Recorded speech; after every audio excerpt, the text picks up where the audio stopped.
சகிப்புத்தன்மை உடைய ராசிகள் அப்படின்னு காலபுருஷ தத்துவப்படி சில ராசிகள் இருக்குது. சகிப்புத்தன்மைனா என்ன? அதாவது எல்லாத்துக்கும் பொறுமையாக இருக்கிறது அப்படிங்கிறது அர்த்தம் இல்லை. சகிப்புத்தன்மைனா எவ்வளோ பெரிய கஷ்டம், எவ்வளோ பெரிய அவமானப்படுத்தினாலும் அதை சகிச்சுக்கிட்டு பொறுமையாக அந்த நிமிஷத்தை கடந்துட்டோம்னா நம்ம தான் வெற்றியாளர்கள். சகிப்புத்தன்மை இல்லை, கோபம் வந்ததுன்னா நம்ம எதனையும் சாதிக்க முடியாது. ஏன்னா உடனே அந்த என்ன பிரச்சனையோ அந்த பிரச்சனை இன்னும் அதிகமாகுமே தவிர குறையாது. இது வெளி இடத்தை விட குடும்பத்துக்குள்ளேயே இப்போ சகிப்புத்தன்மை இல்லாத இருக்கிறதுனால தான் நிறைய பிரச்சனைகள், கணவன் மனைவினா விவாகரத்து நடக்கிறது, குழந்தைங்க அம்மா அப்பாவை பிரிஞ்சு இருக்கிறது, தனியாக போய் விட்டுட்டு போகிறது, இதெல்லாம் நடக்கிறதுக்கு காரணம் சகிப்புத்தன்மை இல்லாதது தான். அந்த எவ்வளோ தான் வசதியாக இருந்தால் கூட அந்த சகிப்புத்தன்மை இல்லைன்னா அவங்களுக்கு அந்த செல்வம் இருந்தும் பயன் இல்லை.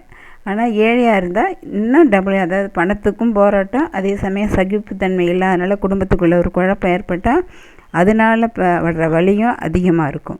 அதனால் சகிப்புத்தன்மை இருந்தால் தான் ஒருத்தர் ஏழையாக இருந்தாலும் பணக்காரனாக இருந்தாலும் வாழ்க்கையில் சமாளிக்க முடியும். இல்லைன்னா ரொம்ப கஷ்டம். 2 மடங்கு, ஏழைக்குன்னா 2 மடங்கு வேதனை, வசதியாகிறவங்களுக்கு பணம் மட்டும்தான் பிரச்சனை இல்லை.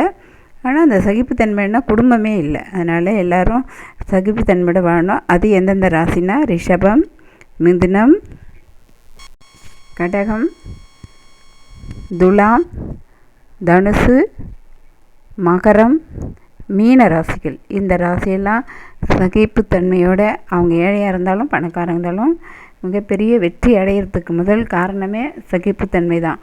முதல்ல குடும்பத்தில் வந்தால் தான் வெளி இடத்துல அவங்க சமாளித்து வாழ முடியும்.